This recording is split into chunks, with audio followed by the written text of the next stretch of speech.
All right, we got 6 members present. First item on the agenda is 2.01, approve the agenda. So moved. Second. Been moved by Brian, seconded by Dennis, that we approve the agenda. Any discussion? If not, all those in favor, raise your right hand. Opposed, same sign. Motion carries 6-0. 3 is the consent agenda. Make a motion to accept the consent agenda. Second. Been moved by Susan, seconded by Dennis, that we approve the consent agenda. Any discussion? If not, all those in favor, raise your right hand. Opposed, same sign. Motion carries 6-0. 4.01 is receive comments from the public. Did anyone sign up tonight? Okay. Moving on to 5, reports and presentations. 5.01, Mr. Lastly with the FFA report. Please step on up. Did Blake sign up, Mr. President? No, he did not sign up. He's not public. Because he doesn't look like he's. You don't look like you're moving up here. You might. Okay, you got the camera. All right.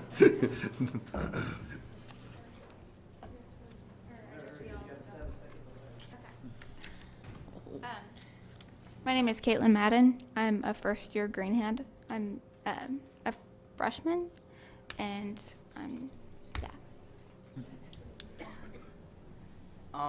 I'm Tanner Lehman. I'm a freshman, and this is my first year in FFA. My name is Kenna Wilbur. I'm a sophomore, and it's my first year in FFA. I'm Keaton Baker, and I'm a sophomore, and this is my second year in FFA.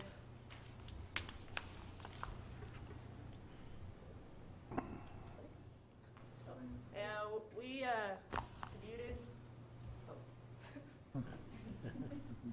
We left Ottawa High School approximately 6 a.m. in the morning, and arrived at the St. Louis Arch at about 1 o'clock p.m. There's Kelsey trying to kick me off the stairs.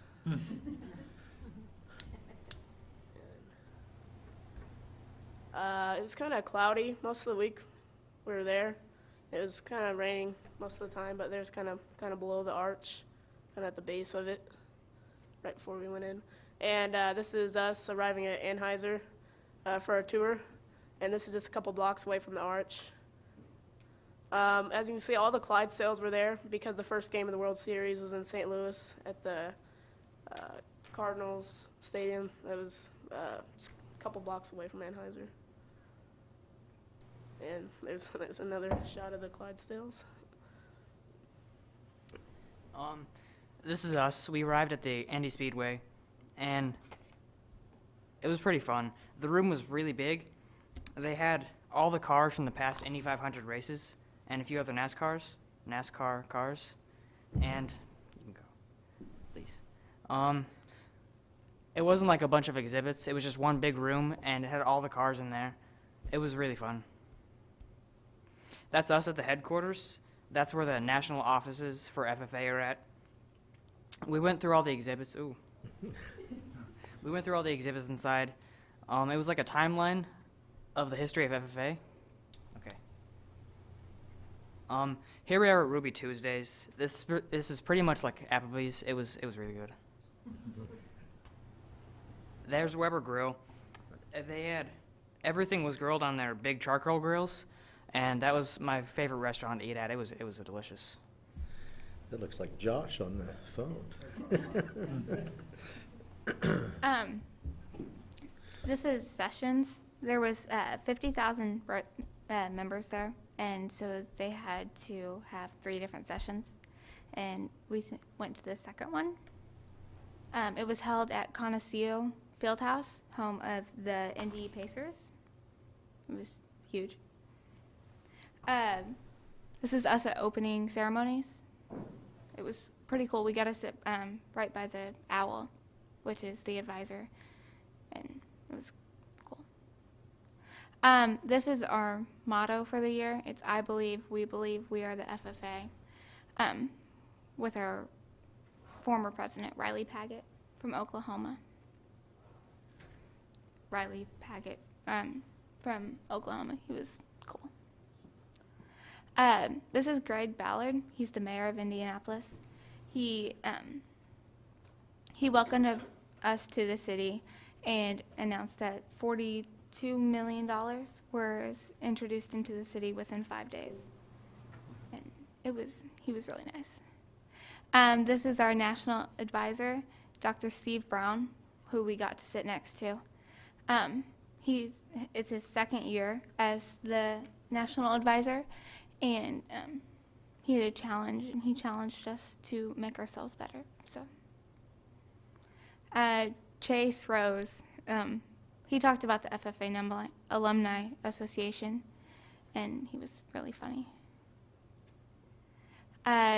Dave Rover, he is a Vietnam veteran, and he was our main speaker. While he was in Vietnam, he had a grenade, and he just, for some reason, he held it up next to his face, and a sniper shot it, and 90% of his body was blown off. And he really spoke to us about hope and never giving up, and it's something that will stick with me.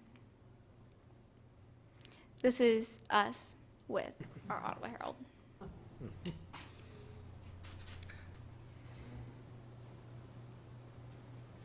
This is Jim Wand. He was a hypnotist. He took advisors and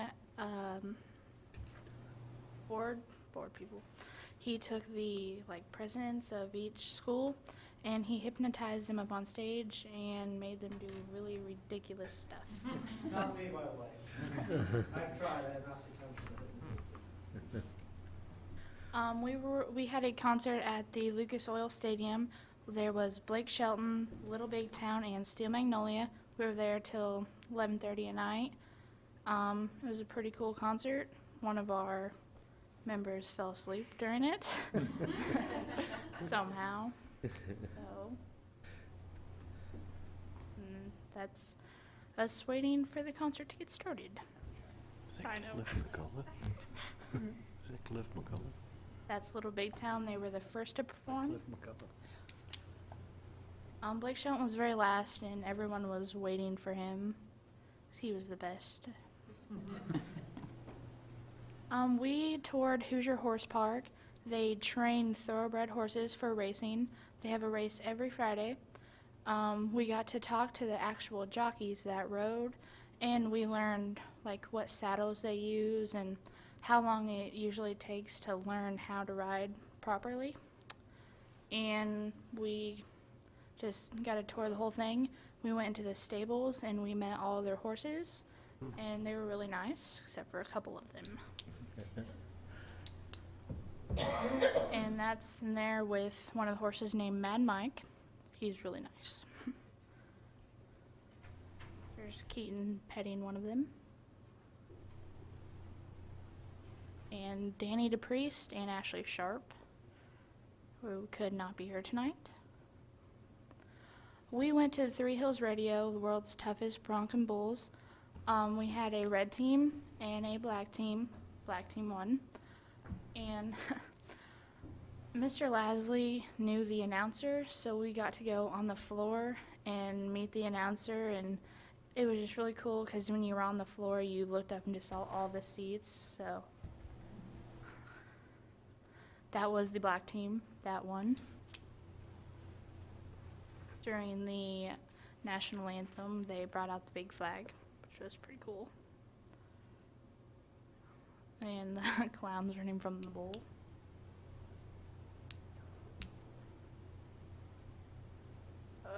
There's us at the career fair, and there's hundreds of colleges that go there and just tell you about a little bit about their school and try and get some information out of you to go there. And there's also hundreds of different companies that try and sell their product and tell you about their product. It's a really cool thing. It's about the size of Arrowhead Stadium, the convention center, and so there's a lot of different opportunities and cool things there. Yeah, we really thank you for letting us or giving us the privilege to go. We got a lot out of it, and it was really fun. I'd have to say my favorite part of the trip was definitely sessions. We learned a lot, and we got to put what we've been studying in the classroom, it's put in real perspective. That's why I like FFA. we get to study about stuff that, it's real life. It's not, and we don't just sit in classrooms and study out of a book. We get to do stuff that's really going to help us through life. And by us going on field trips, it's not just theory. And it really helps me learn because I'm a really hands-on learner. And we learn a lot of life lessons. So thank you for supporting our chapter. My favorite experience of the entire trip was bonding with everyone on the car ride down there. And then all the tours that we took that not a lot of people get to take. And you just get to meet a lot of interesting people from around the world. So I really enjoyed it, and I hope I get to go next year. Probably my favorite was opening session too, because I don't know, you just learn a lot, and like the keynote speaker taught us a lot about hope, and just really things that we can put into our own lives, and we learned a lot about leadership too, so it was really cool, just learning things, and yeah, the car ride, bonding, and a really long car ride, so yeah.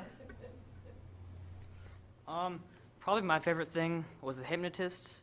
The guy was really funny, and he was a crowd pleaser. And I didn't really believe in hypnotism until I saw him, but now, yeah, I know it's real. And I did like the food at the restaurant.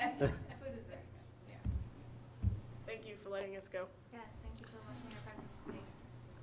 You mentioned the long car ride. How was the chauffeur for the event? Did he follow all the right rules and regulations, or did you have to counsel him at any times? Well, I was in McCullough's van, which was behind Lasley, but yeah, I don't think he really. I understand. I understand. I don't really think he liked being behind Lasley. I understand. Of course, I followed all the defensive driving techniques that I learned this summer in my class here at USD290. So what's your schedule coming up this year for competitions, where we're at in the process, and what's some of them doing in the competitions coming up? We just completed with this semester. We're done with our CDEs, our career development events. We won our B team, which had Keaton on it.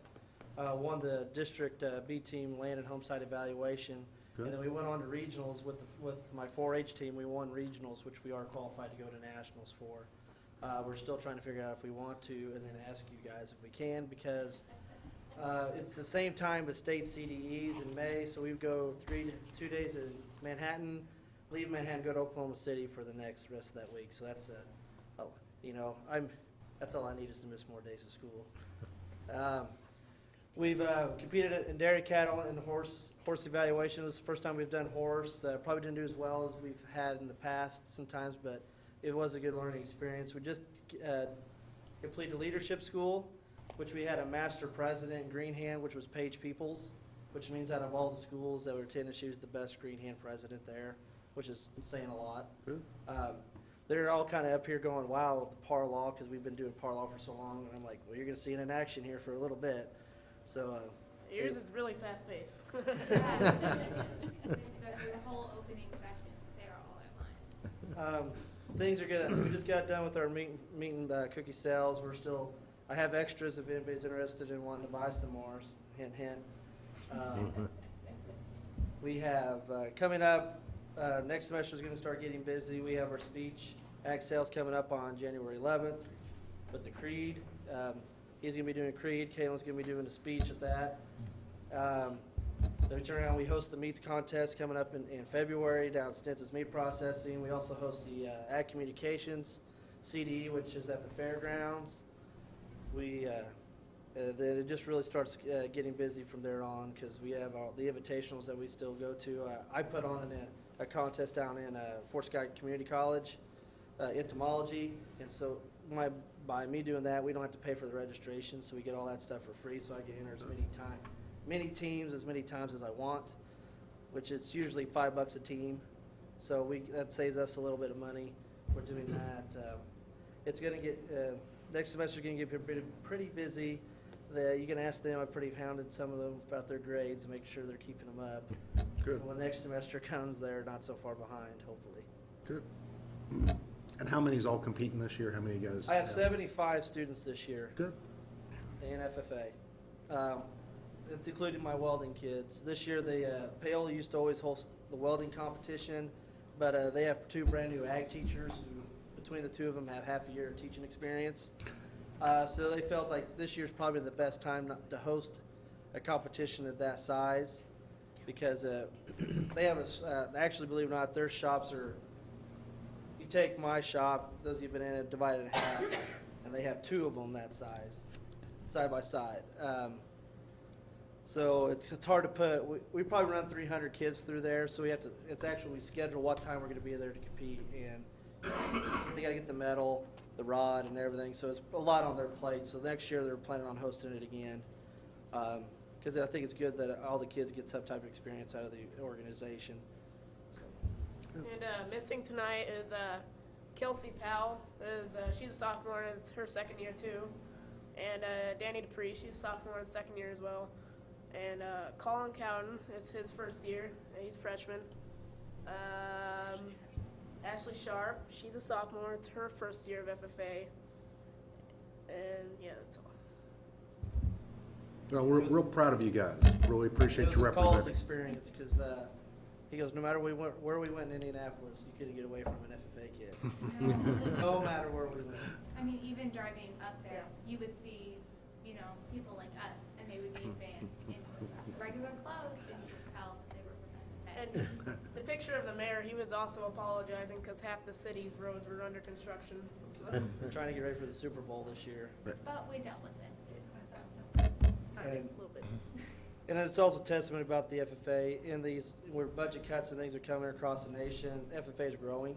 We are our largest membership we've ever been in our history, which is over 502,000 members nationwide. Membership's now is extended to middle school students, which is, some of you've heard me talk about maybe trying to get a class down there eventually. FFA has grown through Japan, Korea, England. We have it in Puerto Rico and Guam and the Virgin Islands, so it's growing. Thanks for having us out and letting us go. Thank you. Thank you very much. Thank you. Appreciate the report.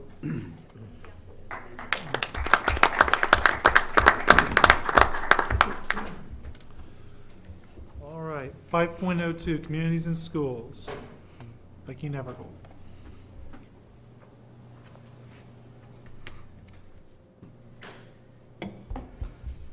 Well, we also want to thank you for letting us come tonight. This is Michelle Richards, who is the president of our board currently. And I just want to present this plaque to you to say thank you for the support that the board has shown communities and schools. And so I'm just going to read what it says. Communities and Schools proudly recognizes Ottawa School District for its partnership with Communities and Schools of Ottawa, a nationally accredited affiliate organization that has achieved all Communities and Schools total quality system requirements.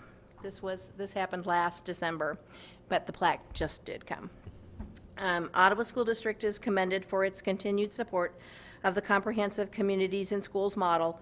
This accomplishment is indicative of strong leadership, sound business practices, a commitment to rigorous evaluation, and effective integration of resources and services to surround students with a community of support, empowering them to stay in school and achieve in life. And it's signed by Bill Milliken, who started Communities and Schools about 35 years ago, and Daniel Cardinelli, the current president. So thank you very much. I'm proud to be able to present this probably to you, Brandon, and so that it can hang somewhere in our building. Thank you. Thank you.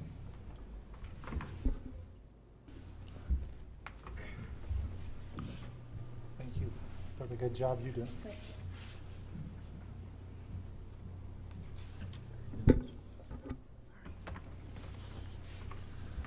Hand it down so those guys can see them.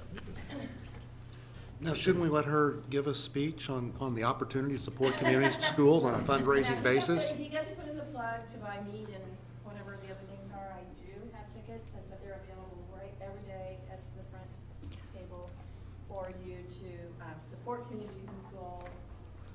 The opportunity will then afford you an opportunity to be in the drawing for that 55-inch. I bought some already. Okay. It's gonna look good. It's gonna look good on, on my deck. Jayhawk room. So I hope you will, we're always looking 1 for 5, 5 for 20. Please see back. Yeah, it's too bad. I'll take a big chunk. All right. I didn't even ask you if you had any questions or wanted to, if you had anything you wanted to ask me. I don't think it's a question. Okay. I would like for you to talk a little bit about what happened last Thursday, I believe, with a junior Do you need class. Do you need me to be up there? I don't think so. I have a big voice.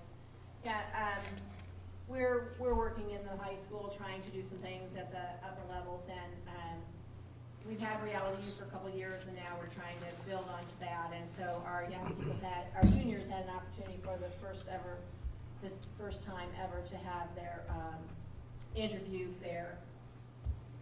And the week before, we had a Dress for Success fashion show, giving the students an opportunity to see what not to wear, as well as what to wear. It was a lot of fun.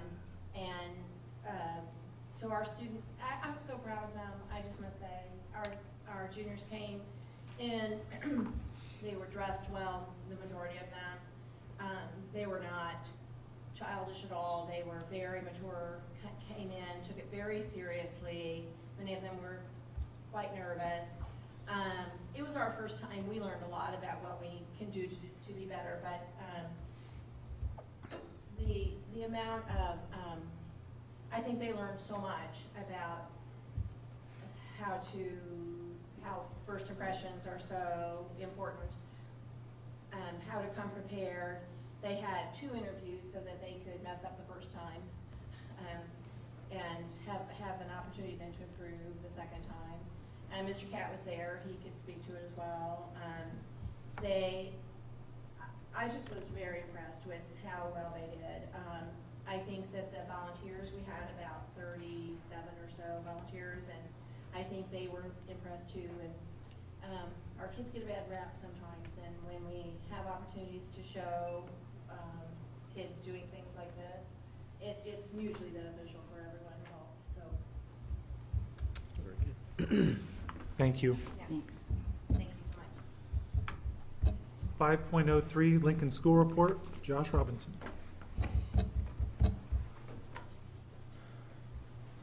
I think Dean attached a letter we received from the state along with a couple certificates, and so I wanted to take this opportunity to both mention those as well as a few other things that are going on at Lincoln Elementary, and to give you a chance, if you have questions about what we're doing, to try to answer those tonight as well. We did receive 2 certificates in the mail from the State Department recognizing our school as a Challenge Award winner both for our 4th and 5th grade math. And I'll be honest, if I have any disappointment about the award, it's that our 3rd grade didn't get it as well, because actually their assessment scores are just as high as our 4th and 5th grade. But I'll read a couple things I pulled off their website that may have been in the letter if you had a chance to read. But basically, Challenge Award schools, they recognize 60 schools in the state of Kansas for making a notable difference in student achievement despite facing significant challenges in their school population. So basically, they're taking state assessment scores along with our 65+% free and reduced lunch status, and factoring those in and looking at, to score in the 90s across the board at Lincoln Elementary is a great accomplishment for our school, and something our staff are very proud of. They do a great job every day and work hard to do what's best for kids, which is what makes Lincoln a great place to work and a great place to learn. So we're really excited about the award. Hopefully we do want to know who the school in the state of Kansas was that was above us, because each region, the one school, the top school in each region is recognized at a banquet that the state puts on. And so it was kind of interesting talking to our staff and hearing their response, because I'm looking at this as a great accomplishment, and they're still looking at it from a standpoint of how can they do a better job than what they did last year. So I think that in itself says a little bit about the staff I'm working with. But along that same lines, I wanted to give a quick MTSS update. We had our trainers in today looking at where Lincoln is in year 2 of implementation. It's always nerve-wracking when they come in, because you never know exactly what your data looks like or what's changed in their processes. But overall right now we're looking at 55% of our students K-5 being at benchmark or above, which doesn't sound extremely high, but when you compare it to where we were last year at this point, Last year at this point, that's a 17% increase from last winter, and actually is 14% higher than where we were at the end of the school year last year. So we're already seeing significant gains from the MTSS process, and I think the best example of what we have at this point is our first graders, and that's simply because they came into MTSS as part of their regular schooling in kindergarten, and so we weren't playing catch up. With all of our upper grade students, we're catching up, we're trying to patch holes, which all the research on doing that says it's harder to make the gains, to make it up once you're already behind. Our first grade group, and I'll throw some numbers at you real quick, and I'll try to be quick about it, but when they came into kindergarten, they had 32% of their kids at benchmark. When they left at the end of kindergarten, they were at 62%. Most schools, you would expect when they come into first grade, the bar raises and you get a summer drop-off. Actually, when they started first grade this year, we had 72% of our kids at benchmark, and I think part of that is the instruction they did last year stuck. The other piece of it is they used these same strategies in summer school last summer, which I think kept our kids, actually several kids from Lincoln's kindergarten going into first grade group were exited out of summer school because of meeting goals over the summer. Currently, they have 83% of their kids at benchmark with a goal of 95% or higher at the end of the year, which I think says quite a bit of the growth we're seeing, but I think it also says that the process we're using, as much work as it is, it does work for our kids, and I think if we stick with it over time, we'll see a lot of success, not just at Lincoln, but as the other schools get further into implementation as well. Do you have any questions about where we are with that? Could you help me out on one? The other Okay. night,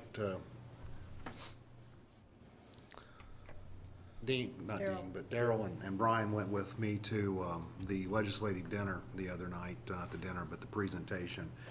Can you define benchmark? Because this sounds good news compared to the numbers that was being shared the other night, that no school is getting more than 33% for the money. Isn't that kind of the quote that they kind of said, the number that they use, Dr. Krause? From the NAEP. NAEP result. So how does benchmark stack up to maybe that number, or what is a benchmark? You know, I'm not real familiar with NAEP, but basically what we're doing at this point is we're using national norms that Ames Webb and Dibbles they come out of the same research group, so lots of research behind it. They've put together target scores for each grade level at different points in the year. And so, where they start in the fall, for most of our kids, they're looking at, they need to read 98% accuracy, and their words per minute needs to go up each time, sometimes as much as 20 to 30 words per minute from the beginning of the year to middle of the year to end of the year again. And so we're using those national norms and comparing our kids against the national norms, and we're seeing right now that with the right interventions, our kids are being really successful compared to the nation.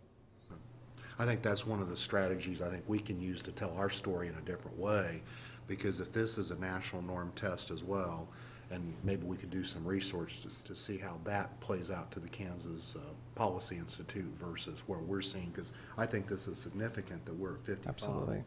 And if it's anywhere close, I don't know, Brian, what your thoughts are. I mean, to me, I think this is a good story to tell, since this is a nationally norm test as well, correct?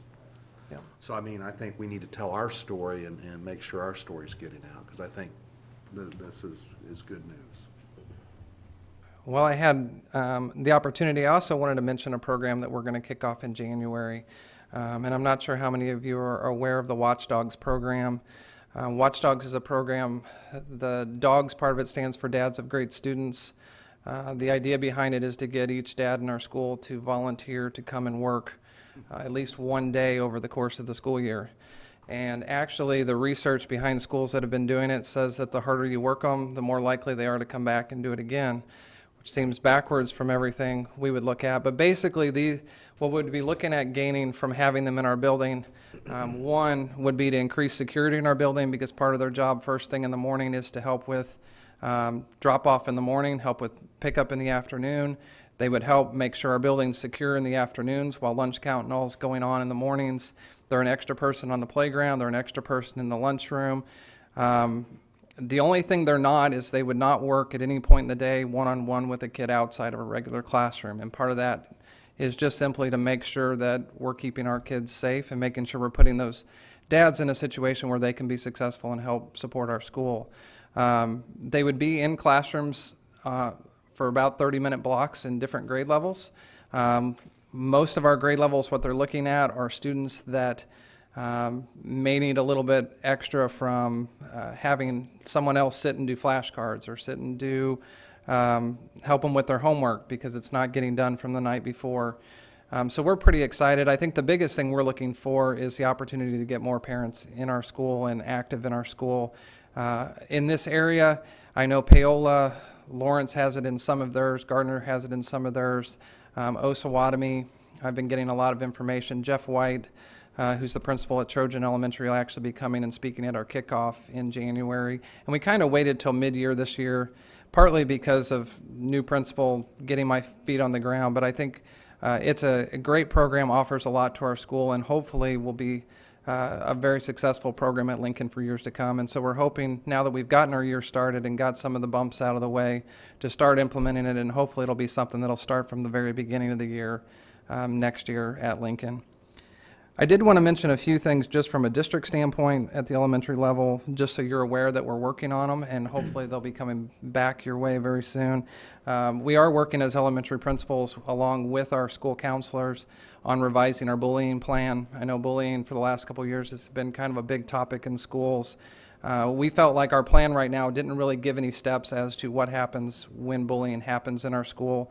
And so we're working with our counselors on kind of putting a tiered plan together to help us address it when concerns come up. We're also starting the process of working on a 5-year strategic plan for the elementary level, and part of that is to look at making sure that as we start to move to other things with MTSS and we start to look at math curriculum adoption again down the road, or we look at making changes to what we're doing, that we've got a good idea of what we're trying to accomplish. So that's coming. The other thing I wanted to update you on before I go is just on where we are with our Journeys implementation. We have met twice with our new Journeys reading cadre, which is a group of teachers and administrators, along with Judy Kettle, our reading coach, just helping us work through the process of, now that we've got it on the ground, where do we go from here? We spent our first real meeting kind of sorting through kind of a laundry list of things that we felt like we could clear up quickly, get answers to teachers, and make their life a little bit easier. Now we start with some of the bigger picture issues as far as how do we pull the best pieces of Journeys out and make it consistent across the district. Because the nice thing about Journeys is it gives us a lot to teach. The challenge we're having right now is there's so much to it that how do we condense it and make it manageable for our teachers and effective for our kids. And so that group will help us kind of work through that process over the second half of the year, with the idea that we would have a clearer set of expectations going into next school year than we had coming into this one. And part of that is just from having the experience of using it at this point. But we have a good group of teachers giving input on that group, and I've been really happy with the first 2 meetings that we've had and kind of the conversations that's there, the support that's there from those teachers. And I think we're all on the same page that we're wanting to make things better for our students and for our staff at this point. I would mention just an update on Lincoln at this point. From a student standpoint, we've picked up 17 new students since November 1st. We're running at this point K-5, 511 students, and that's without our preschool. So I just update you on where we are with all of that. Do you have questions about anything at Lincoln that I can answer before I sit down? New students, new jobs, new students, transient family? I think at this point, it seems like every day I'm talking to Teresa about somebody that's coming in, but I think a lot of them right now are students moving in with other families or other family members, a lot of combined households still. I don't know that we've had any just moving to Ottawa at this point because of work. A lot of them, it's been family connections. Okay. Thank you. Can Thank we you. petition for a second count? Yeah, I wish, we've lost about as many though. Okay, all right. District-wide, yeah. All right. Just thinking there, Dean, just thinking. I know. 5.04, Director of Operations and Facilities, Richard Smith.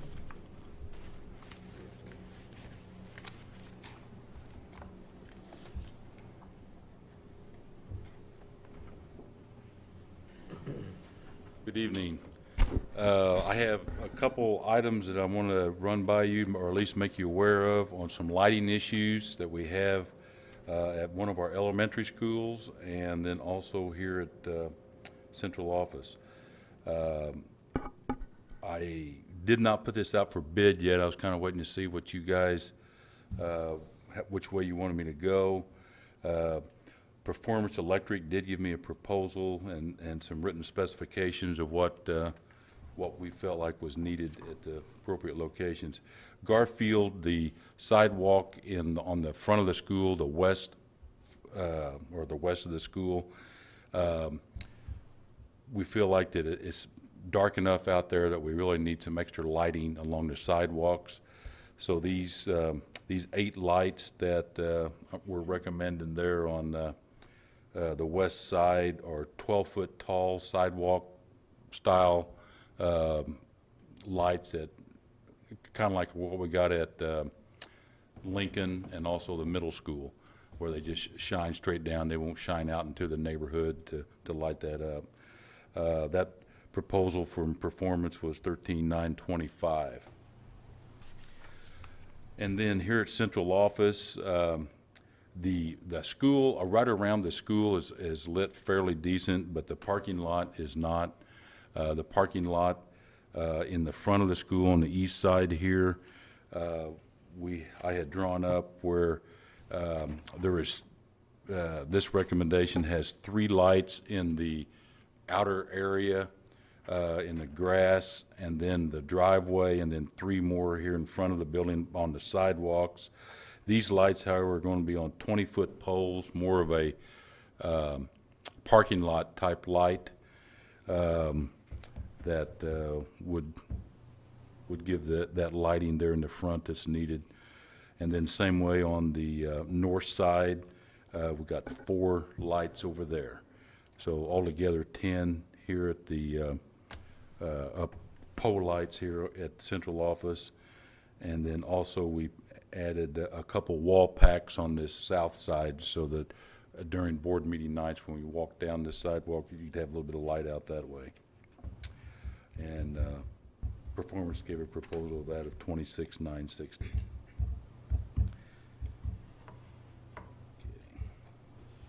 Any questions on those?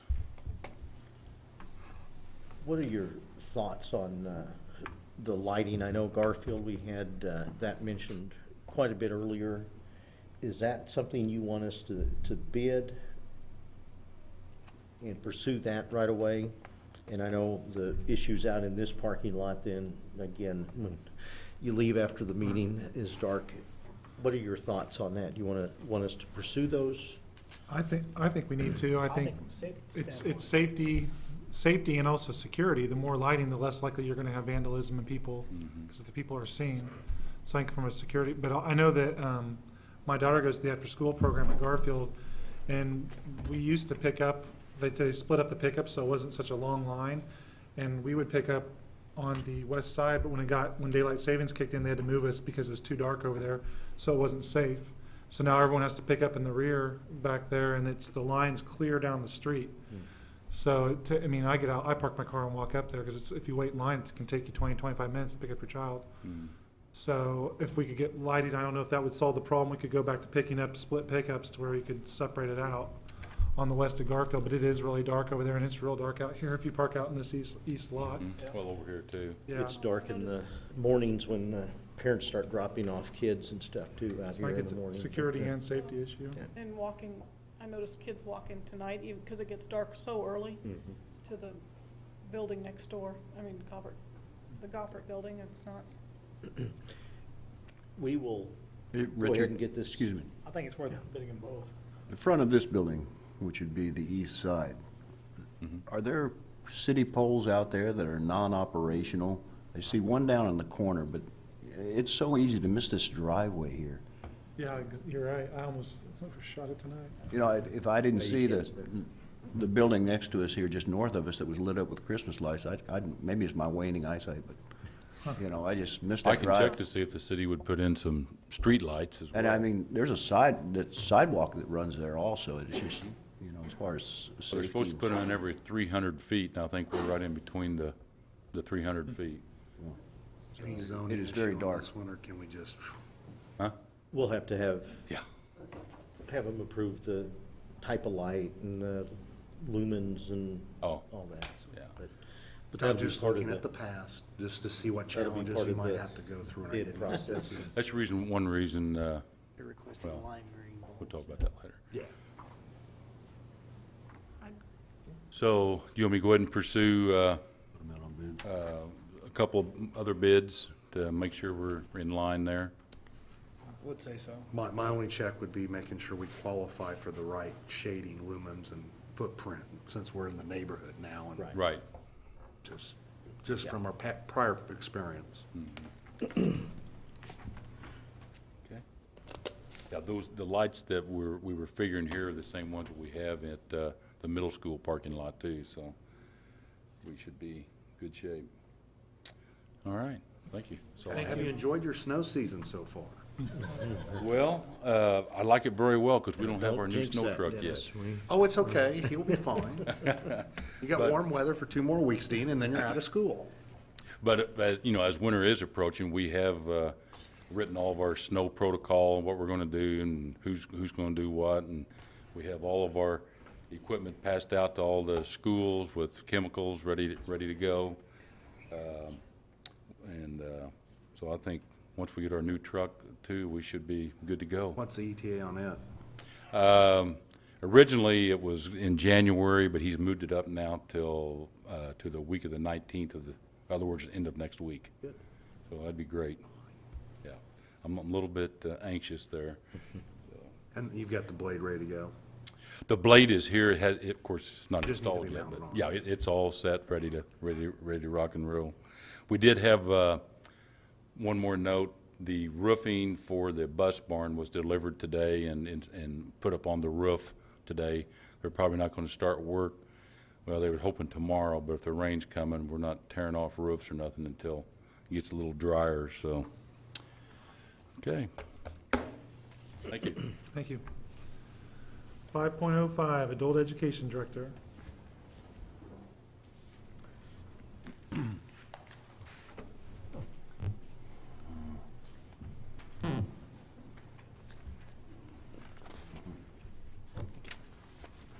Thank you.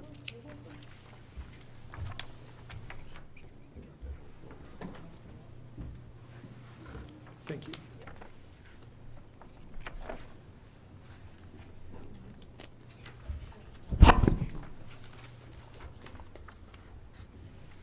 Well, the good thing is I can talk. My pneumonia's over with. Whatever that was last time I was here.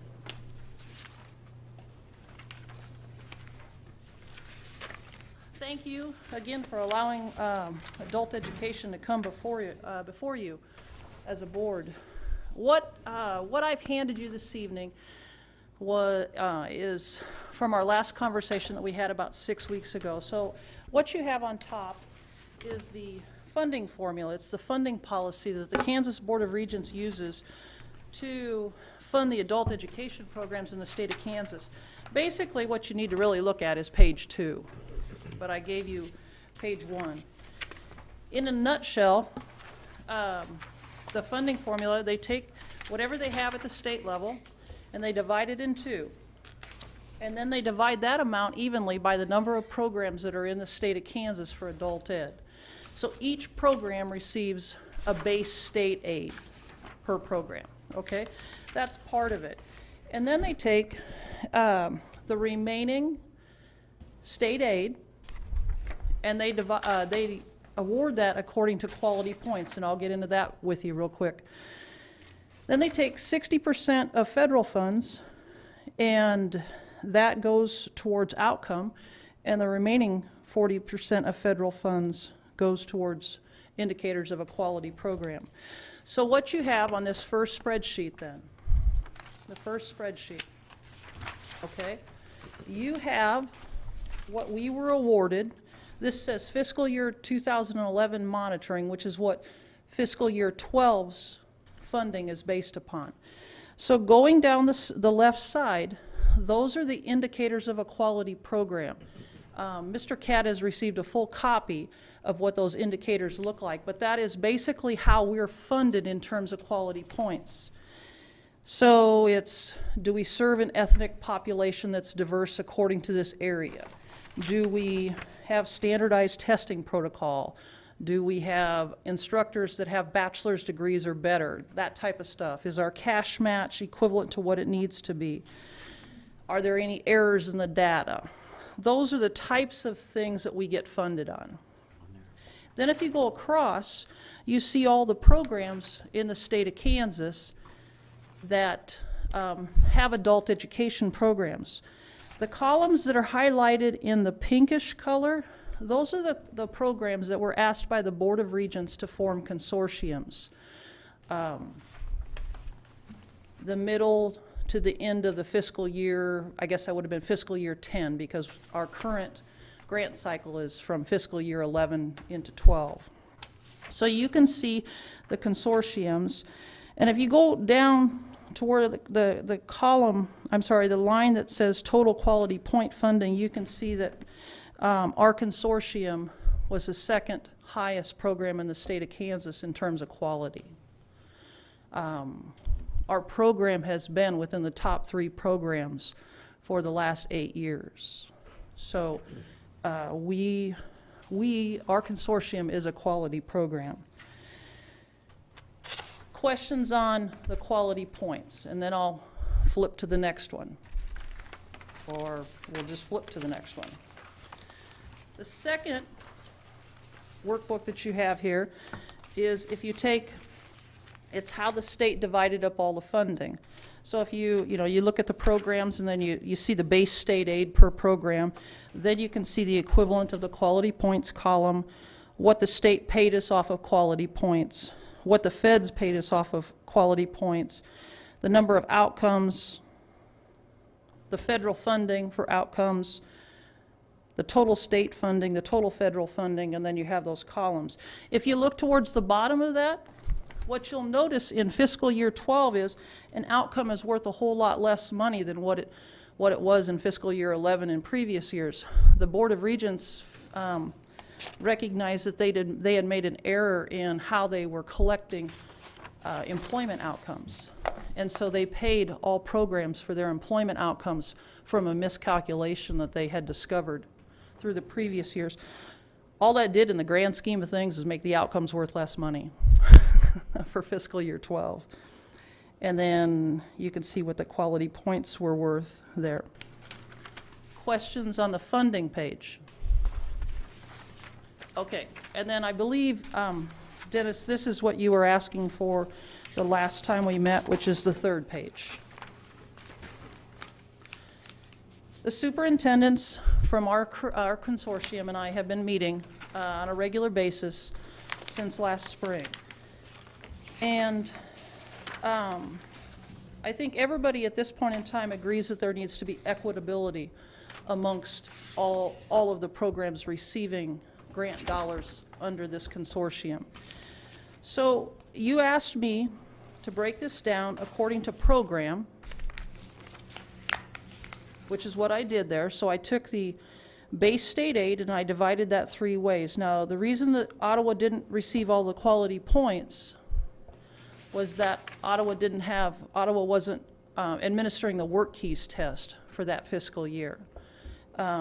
Since then, I have instituted the policy that all individuals going through that program will take that work keys test.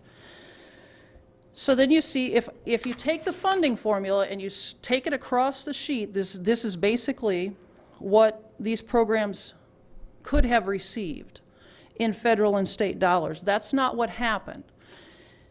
So if you look at the 3 lines up top and then you compare them to the 3 amounts at the bottom,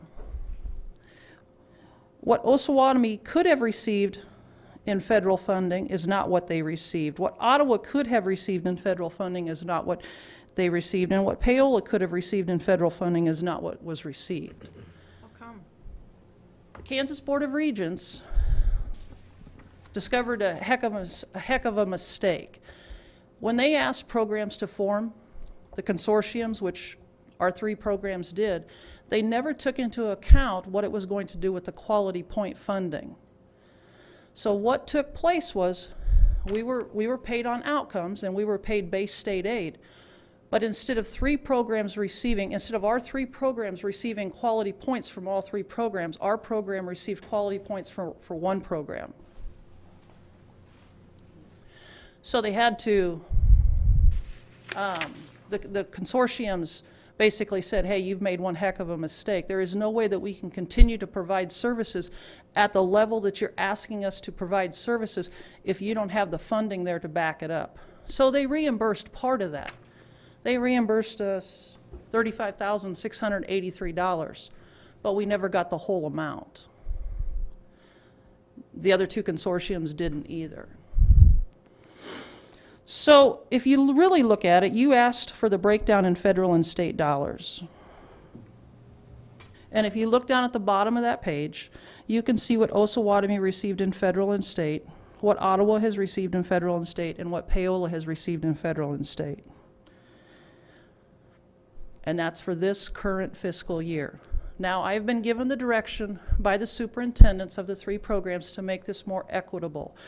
What they're asking me to do is to take this same formula that the state uses, and from here on out, whatever outcomes, see, I always look at it as a pot, okay?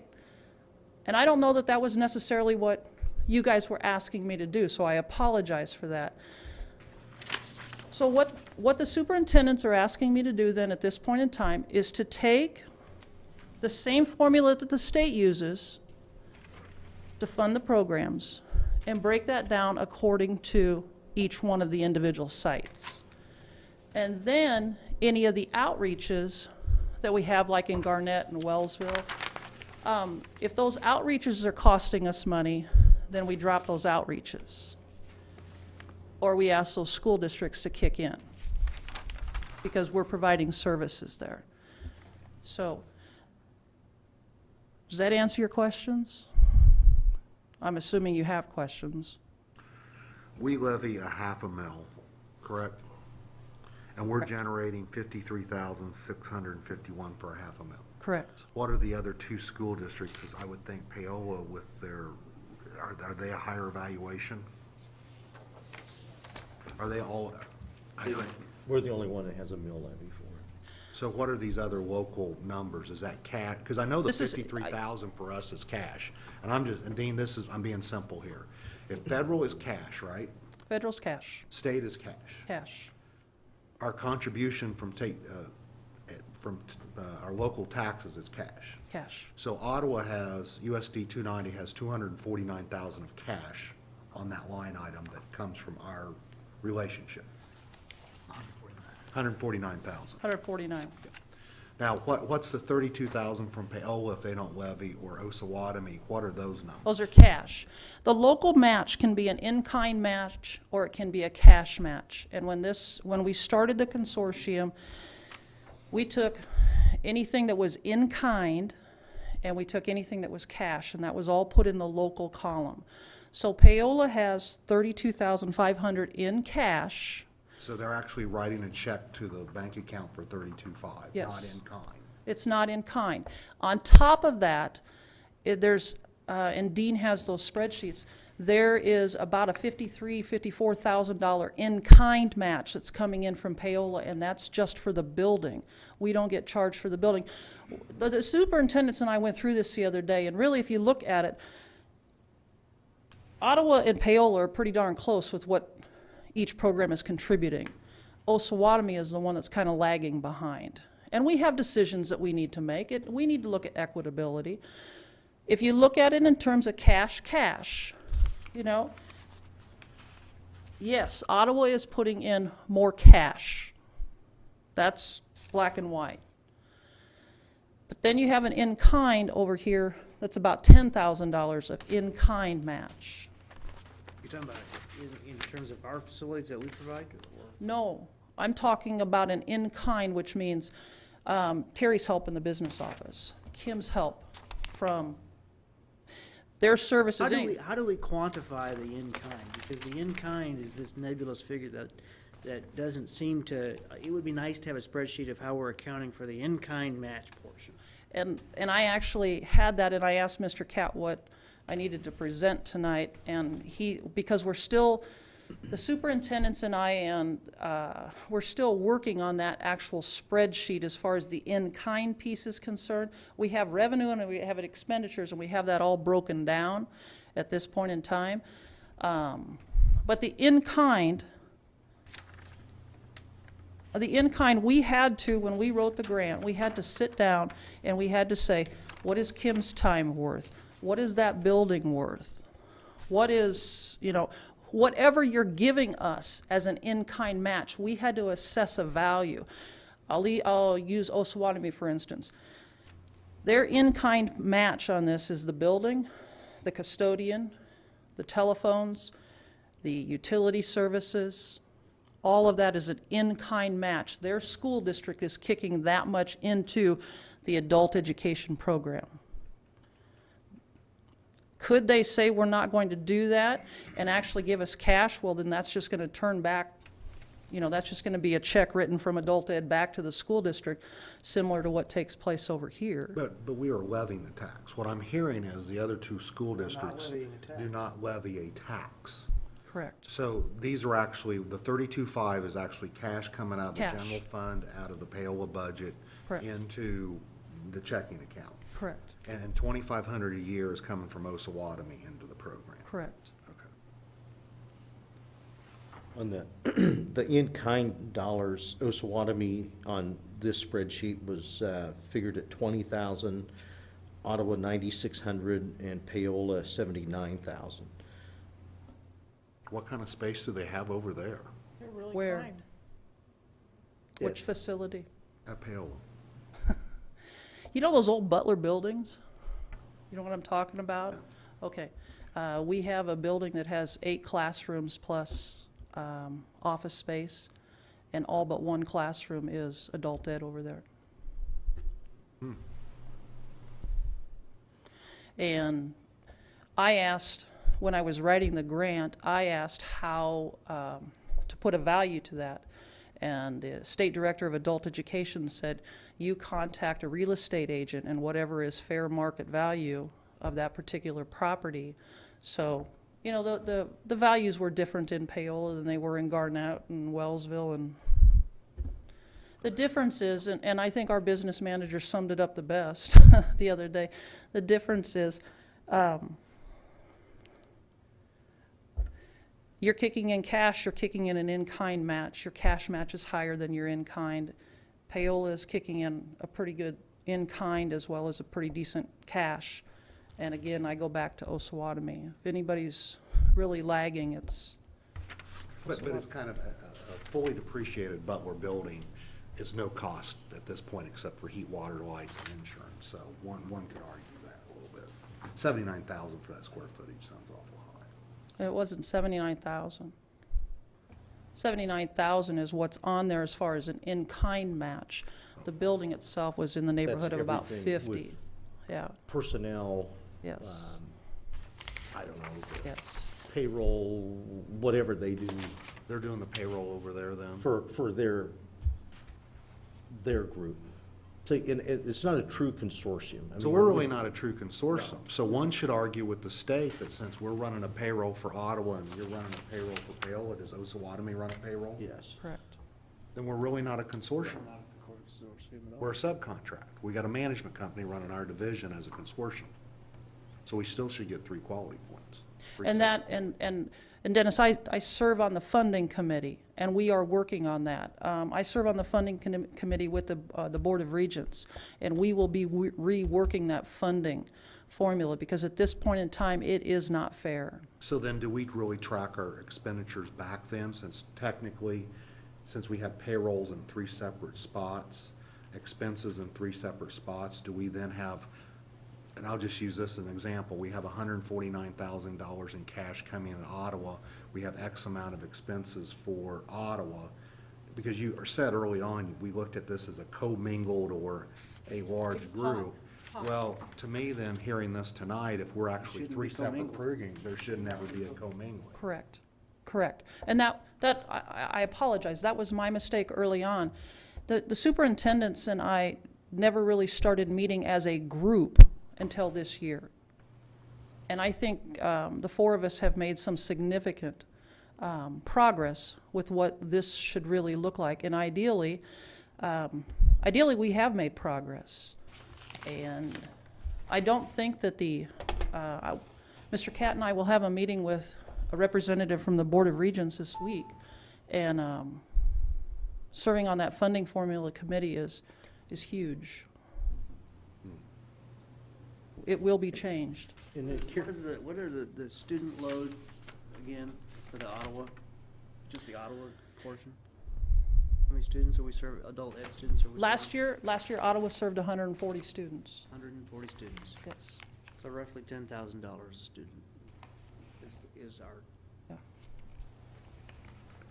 Karen, on the maintenance of effort then, explain that a little bit. Okay, maintenance of effort, and this is, I'm getting clarification from the state on this as well. Let's take simple numbers. Let's round it off to $50,000.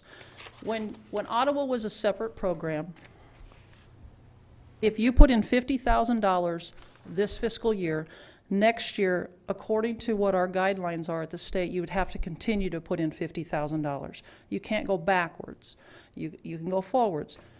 You can realign it in that it can be a cash match, or it can be an in-kind match, or it can be a combination. But you can't go backwards. Unless they rewrite the grant, unless they make the decision up in Topeka that you have a chance to redo the maintenance of effort. I've been at this for 15 years, and they've only allowed us to redo it once. And that was gross negligence on someone else's part. So. Because what I understood was that the maintenance of effort piece is based on the federal dollars.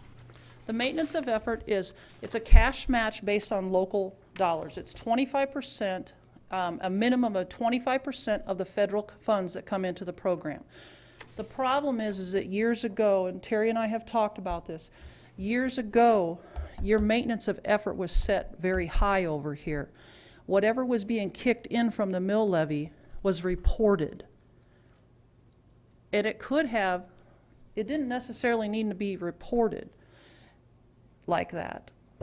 And so because of that, it's had to maintain that That's effort. a question we need to ask Susan Fish then, because that isn't the way I understood it, that it was just 25% of the federal dollars that is received at any time. And No, I mean, that's 25% of federal funds is the cash match, and then you have to have a maintenance of effort piece. well, that was the maintenance of effort, the 25%. If you have $50,000 in it this year, you're supposed to have $50,000 in it next year. Now, that can be cash or it can be in kind. But according to what the state has set up for us in the past, whatever that is, you can't go backwards. Now, they will allow, and I spoke with her this morning, they will allow a regrouping period, basically, let's call it that, whenever she deems that period of time. But those are very good questions, and that's why I wanted to sit down face to face, Yeah, because she has to it's not explain that. clear, and I'm only giving you the information that I have. So Are there definitions behind these quality points? somewhere? sure.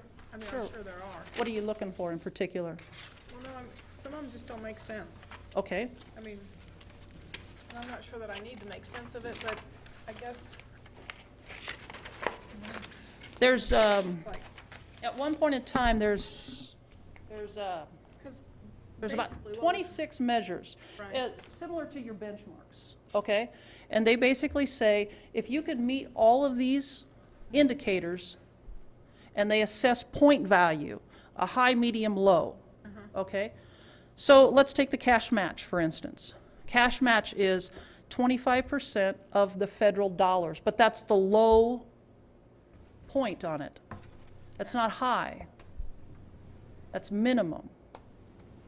Okay, so let's take Does my instructional staff have bachelor's degrees? That's a percentage. Does 90% of them have a bachelor's degree, 90 to 100%? If that's the case, then we would get high points on that. If, then there's another percentage in the middle, and then the low is whatever that is. So each one of these collaborations, do we have collaborations within the community that add significant value to our program? Right. And that value has to be $1,000 or better. Well, So, and I think that's what we're trying to find out is there, what value and what yardstick, what measurement tool would we have to know there's value added in the program that we're providing? And I know that, I mean, and it doesn't seem like these numbers necessarily do that, but I'm sure we have some information somewhere that tells us if we're doing a good job or not. I mean, are we meeting, A, have we identified the need? B, are we meeting the need? And C, are we getting our money's worth, right? If you go across the bottom of this right here, okay, that's there, the state of Kansas, the Board of Regents has assessed these point values to say, these are quality programs and these are the points that we have awarded them, okay? There's about 160 points totally available. Okay, if that kind of helps you a little bit. Yeah. But I mean, you can say a lot of things with numbers and statistics, is what I'm saying, but it has to make sense. And I have given, Karen? Ms. Kat the document Karen? on, what is it? Just Quality. to clarify, this sheet did not come from something you put together. These are numbers from the state. State Right. Board of The Regents. state, and the state awarded these numbers based on what criteria? It's a document of 26 indicators. Now, is that a document that you filled out, or a document that the state filled out on your behalf? Look at the bottom of this thing. At the bottom of it, it says the gray shaded areas were measures determined by the FY10 data. Blue shaded This is areas- data collected by the state, Board of Regents. Board of Regents, okay. Yes. Blue shaded areas were determined by fiscal year 11, quarter 3 data and the funding application that was submitted a year or so ago. White shaded areas determined by on-site program monitoring. And then the orange shaded, which you can barely see on this thing, were determined by desk audits, where we actually had to physically write in responses to those 4 or 5 measures. Okay. So in other words, this data did come out of the state? I did not. None Okay. of these For the, spreadsheets- just for the record, it's all gray to me, I'm colorblind. I'm sorry. I'm sorry. I'm not colorblind and I still had difficulty. So let's just, help me out here on one of the line items. Because to me, we got 129 overall quality points. The only one ahead of us, I believe, is Manhattan, if I do my scanning We'll have correct. to do them in. So when we look at the demographics, as we look at line 10.2, percent of outcomes versus percent of funding, Manhattan got a 4, we got a 0. Why did we get a 0? What they do, and this one is very difficult to understand, and I can certainly shoot this quality indicator over in an email to Mr. Cat, and he can disseminate it amongst you folks. But it's this. Of all the state funding and the federal funding that comes in, we'll call it the big pot again, okay? And then you take in the total number of outcomes that the state has. What's the percentage on that versus our funding and our outcomes? And we have to be more than what the state's is. More what? More dollars, more The percentage has to be higher than what the percentage of state- what? The percentage based on outcomes to funding So the ratio you're talking. ratio. So that's why Johnson County is getting a 6, because for the money they spent last year, they had contact with 5,507 people in outcomes. Whereas we spent 387,000 versus 486, but we only had, 1,596 outcomes. I'm assuming we're looking at that column there. So that's why we got a 0, because we fell lower in the ratios. Okay, so that's kind of an arbitrary mathematic issue on that, and then looking at that situation. Now, staff qualifications were a 4, so that means we have the bachelor's degree. But on the local match, as we come across, we're an 8, but looking at our proportions, it looks like everybody got an 8 except Hutch. So the match is a moot point in the quality indicator. So even though we're giving more to our program, we can't get more quality points because I'm not sure if Johnson County, looking at their budget, what their total is, but I mean, what are they levying as a total And match? that's one of the arguments that as directors we've put in at the state level, because we've said, hey, what happens to the programs that are contributing more than 25%? But then here I have another question as we come up on 2.1, completion of a level, they got a 7, but we get a 14. So why are they only getting the 7 and we're twice as good as them? Are you talking about Johnson County? Yeah. And that one deals with pre-test to post-test. Okay, so Johnson County serves whatever they serve, 3,000 people a year. Well, they said 5507 is their count for outcomes, and I don't know if that's an Yeah, important that's number. not people, that's outcomes.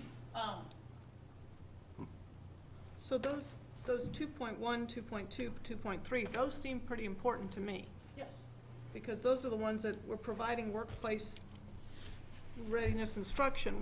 We're doing, that's what I'm saying is, some of this doesn't make sense. I mean, one of the lines, people got -2. We don't want the You can -2. go backwards in that indicator. You really need, just you really need a craziness. copy of the indicators, and I It can, doesn't matter, I though. can send the indicators to Mr. Cat in the form of an email. But you really need a copy of the indicators to kind of make sense of this, and I didn't think that in the best interest of time this evening. No, it's fascinating because it looks like there's some uniqueness in the calculations of their award It is points. amazing, and that's why, I was the first one to step to the plate to say, hey, I want to be on the funding formula committee, because this is not right what's taking place. To answer your question, though, we got the 14, they got the 7. Our percentage from pre-test to post-test is one of the highest in the state. That's why. So we get, the educational gain is taking place. Okay. And I think that also, that's a uniqueness to a smaller program as well, medium-sized program. We're actually not a small program anymore. Okay. One of the larger ones in the state, so. Well, I appreciate that. That's very informative. I would still argue, Dean, we're 3 separate programs then. And you know what, we've talked about that. And in the end, if you take a look at the funding, and you take a look at what they demanded of us, the consortiums, those small programs, you can see them. There's one not very far from here. We would have been better off, it's hindsight, we've talked about it. We would have been better off to maintain 3 separate programs and still run it the way we were running it for a couple of years. Very helpful. So, Do you have that choice now to go back and become separate? what Dr. Fish has told us is this. She says that this current funding cycle is over from June 30th, 2012. And at that point in time, which this is news to all of us as directors, at that point in time, we can reshuffle the cards. If that's the case, I asked her, I said, then why didn't you let us reshuffle the cards 4 years ago when we wanted to shuffle them? And she said, you should have. And I said, we asked, and we were told, no, we couldn't, that we had to wait for that competitive grant to come out, which is the direction that they've been giving us all this time. Now, according to what she shared with us today, shared with me today, and we'll talk about it with her on Thursday, that can be reshuffled at some point in time. Whether that's June 30th of this year, this coming year, I don't know, because she doesn't know. Okay. And we need a little bit more clarification on this. I get it in writing though, because this doesn't make a lot of sense. We have everything in writing, but that piece is not in writing. That's what I'm saying, is whatever you do, get it in writing. Yeah, that piece is not in writing anywhere in all the manuals that we have. But she said you could do it 4 years ago, and it's like, It's a I mean, different I'm just state saying. director. right, I'm just saying, Yeah, it's a whatever you different get state in writing. director What are you calling an outcome? Are there various outcomes? now. Educational gain, pre-test to post-test, Okay. entered employment, retained improved employment, so they keep their job or get a better job. GED, and entering post-secondary ed. Those are our core outcomes. Which, by the way, 4 more of your folks over here took and passed the GED test 2 weeks ago. Woohoo. good deal. Go kiddos. Some of our kids are in OU going to college third year. Yeah. We had a student over in Paola that had a traumatic brain injury, and she's been working with us for 3 years and passed it last week. So, all I can say is, I've given you what I think and what I hope you should ask for, and we're doing the best that we can do to make a difference for you folks. Okay, any other questions? No, I'll I give mean, you it's the just like, document. no, it's just the idea that we need to have a cost-benefit thing. I mean, no one, like, okay, so if I'm in school, I'm gonna get a report card. So what are those things that would tell us, a report card-wise, that this program is doing a good job, is Okay. my question. Every year, a report card comes to the school district. Okay. So every year, the school district receives a report card as it's, you know how the schools get a report card, the state report card? Adult Ed has the same tool, the same mechanism. It comes to your school district every year. So I can email that over to Mr. Cat as well. I think you've presented to the I boardroom have. when that comes out. Yeah. Yeah, I have. To be honest with you, completely honest, the school districts in the state of Kansas, by and large, are outperforming the other programs. Outperforming, hands down. So, that is, I attribute that to the uniqueness of these programs. You know, Manhattan, Salina, Lawrence, us, Topeka, Pittsburgh. So, okay? Cool. All right, I'll shoot those 2 emails over to you then. Okay. All right. Thank you. All right, 5.06, board reports. Got any board reports this week, this month? I just attended a really good middle school choir concert. So, I went to Garfield's on Thursday night, and it was really good, too. That was Lincoln's Thursday night. Dennis and Brian and I attended the school finance debate, Baldwin, last Monday. I don't really consider it being much of a debate, and you talk about manipulation of statistics. One representative, threw up some data on a PowerPoint that said we ranked 7th in the nation in reading skills. And his counterpart threw up that we were, might have been 7th in one ranking, but we were 34th in reading proficiency or comprehension at appropriate grade level. And it was very confusing. Like I said, it wasn't a real debate, because one would throw up some data and the other would kind of agree to one thing, and anything else I'll defer to Dennis if he got the same thing out of that. I think it was a unique opportunity to revisit some positioning by the Kansas Policy Institute, and I honestly believe that as we're talking tonight with my question to Dr. Krause, is the fact that statistics can be used to argue your point without being consistent across the board. As I heard tonight on our success with our MTSS and the fact that we're up to 55%. And the question that got really pointed out at Baldwin the other night was, well, we're really only at 32%, we went to 35%, so we're spending all this money and not getting much bang for the buck.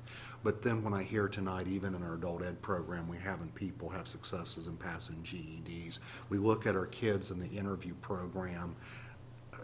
Statistics are nice, but it's the results on life skills going out in the real world. So it was the same debate again, and I think, Brian, you would say I was being very nice, and I didn't ask a few of the questions that I wrote out. But I do want to point out that we did have several legislators from Johnson County there listening in the leadership role.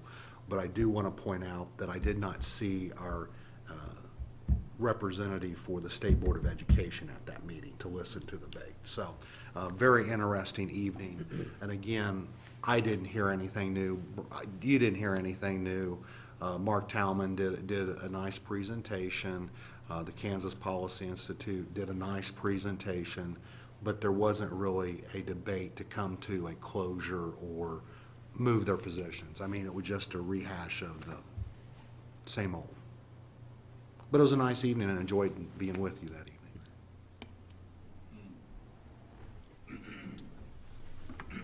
Board report, Marge?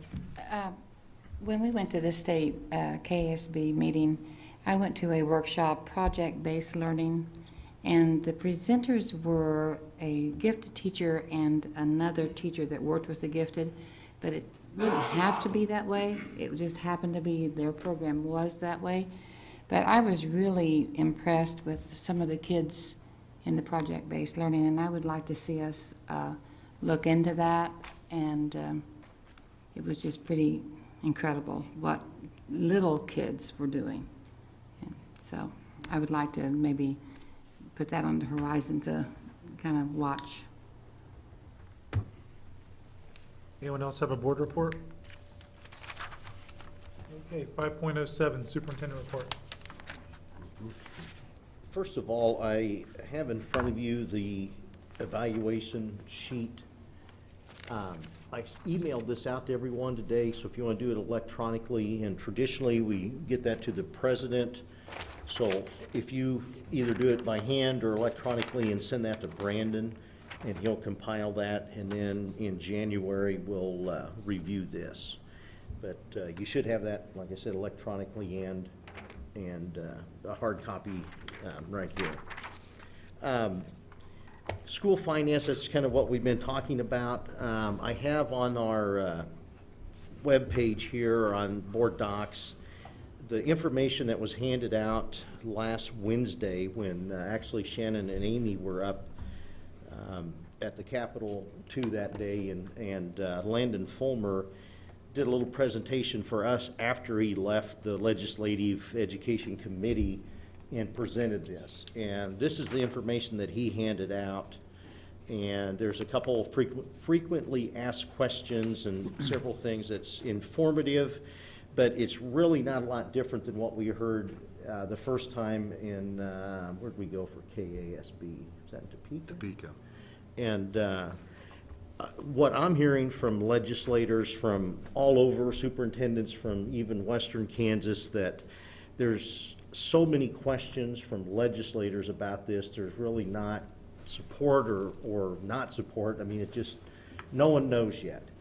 And everything I've read until Dale Dennis gets enough information to do the runs of how this would all work, it says in here over and over about a no harm or held harmless clause. But does that mean that locally we would have to raise taxes to that amount to be held harmless? And that's the fear that the legislators have then too. And the other big issue then would be the governor's proposal on income tax. How do you make up the difference if we cut income tax? How's that difference made up? So really don't have a whole lot of new information. I mean, it's getting closer. When the governor does his State of the State address in January, we should have a fairly decent idea, I think, on where we are. Also, that what I handed out, it's kind of it's a real neat article, but it says when an adult took standardized tests forced on kids. And yeah, you need to take the time and read that. It's pretty telling of what we're doing here with our testing system now, if you haven't, but it's on there. A couple things that, one thing that Dale Dennis went over, this was at KASB in Kansas City last weekend, or 2 weekends ago. He talked about the CPI Consumer Price Index of Bay State aid per pupil, where we are now compared to where it would have been. And I just highlighted a couple things. The Bay State, statutory Bay State aid per pupil should be $4,492 now. The governor's recommendation, which we're funded at currently, unless that goes down because of the increase in enrollments, is $3,780. The computer price index, if it's applied in 1992, the Bay State aid per pupil was $3,600. If that was Today, that would be $5,809. And if the base state aid per pupil today was $4,492, that would equal in the same dollars as $2,783. So I think that's pretty telling where we are when we look at just base state aid per pupil and the CPI, how far behind we really are in school funding. And I thought that was very telling, and he did a nice job presenting that. One thing that the legislators are going to recommend, whether it passes or not, is contingency reserve. We've talked about having to spend that down to 6%. They are talking about having that remain at 10%, which makes sense. So I hope they do that.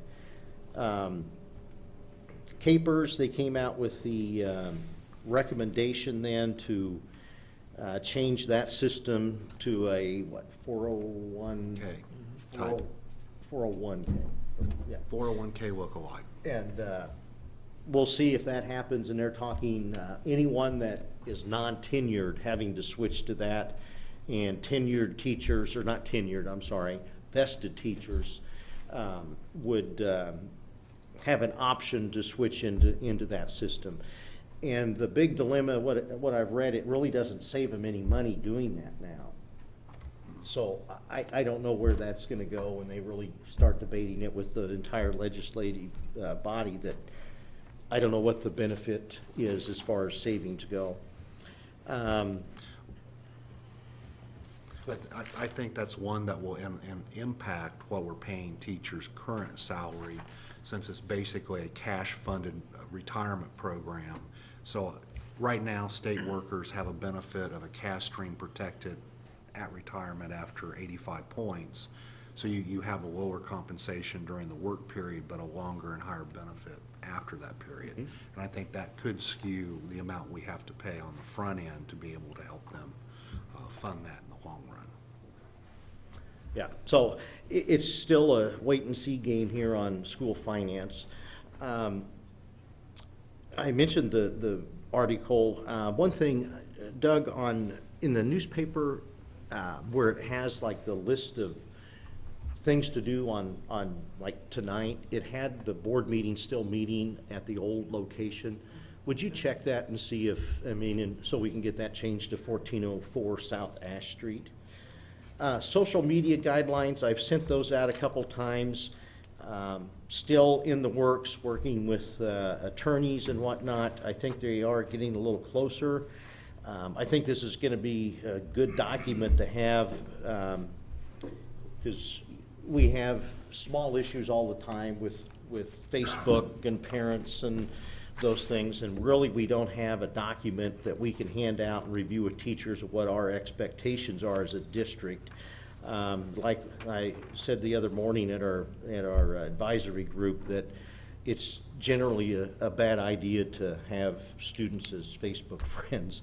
Not a lot good can usually come of that, but we'll have those guidelines sometime. I don't know, it may be another month, and then we'll continue to develop policies and whatnot, but there's some good information in here for you. David, I asked the board earlier on the Paola legislative dinner on January 4th. Wednesday. Wednesday? It's a Wednesday, right when we come back from break, or the kids come. I believe I can do that. Okay. I will RSVP for all of us then. Yeah. Brian, do you want to go, or? It's January 4th, Wednesday evening.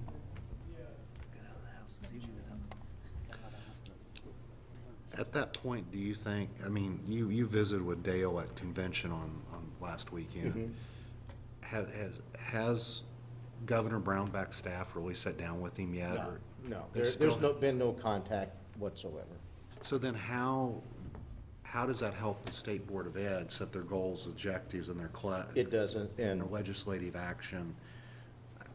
To me, the lack of communication is gonna make January the 12th, when he gives his speech, on State of the State, a very difficult starting of the session. I agree. And I know that Landon Fulmer's presenting this information, and supposedly, when we ask him a little more detail to the state board meeting, is it this week? I believe it's this week. It's this week. Are they So gonna there may present? be something come after that, but I don't know.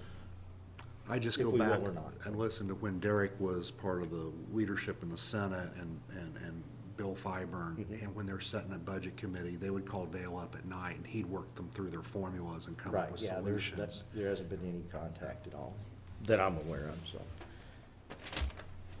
And let's see. That's my report. All right. Moving on to 6, policies, contracts, bids, estimates, agreements, business. 6.01, approved properties for the neighborhood revitalization program. I'd move to approve the neighborhood revitalization program. Looking at the candidates, it's all good programs, could increase business, and I make that motion. Second. It's been moved by Dennis and seconded by Susan to approve the properties for the neighborhood revitalization program. Any further discussion? If not, all those in favor, raise your right hand. Opposed, same sign, motion carries 7-0. And Teresa, will you take care of that, sign that, and we need to send that back down to the city then, so, yes. Okay? 6.02, approve wrestling mat as surplus and donate it to the Ottawa Mat Masters Wrestling Club. We replace wrestling mats, and this older set of mats, Mat Masters would love to have those, and we need to declare those surplus and donate them to Mat Masters. So moved. Second. Been moved by Brian, seconded by Daryl, that we declare the old mats as surplus and donate them to the Ottawa Mat Masters Wrestling Club. Any further discussion? Is there any issues, is Mat Masters, I don't know, is that a for-profit group, or, No. there's, okay, so that's all kosher? Yeah, it's the local wrestling, I say club. Is that the right term? Youth wrestling. So, Okay, yeah. all right, They practice in the high school all the time. that's fine, I just didn't know if there was some Yeah. financial thing. Any other discussion? If not, all those in favor, raise your right hand. Opposed, same sign, motion carries 7-0. Moving on to 7.01, executive session for negotiations. How long, Dean? Ron? 15, or is that? I'd say 15, we can get through that. Did you It's- add 5 or 3 Yeah, or something? restroom break, yes, Please. that would be wonderful. I about had to call one earlier. Mr. Chairman, I move that we adjourn to executive session for the purpose of discussing matters related to employer-employee negotiations, whether or not in consultation with the representatives or representatives of the body. And the board return the open meeting at 8:55 o'clock in this room. The executive session is required to protect the district's right and confidentiality of its negotiating position and the public interest. Second. Do we need to invite anyone in? And I'll invite Dean as well as Dr. Kraus. It's been moved by Dennis, seconded by Brian, to go into executive session for the purpose of negotiations with the superintendent and assistant superintendent until 7:55. Any discussion? If not, all those in favor, raise your right hand. 8:55. 8:55, sorry. Opposed, same sign, motion carries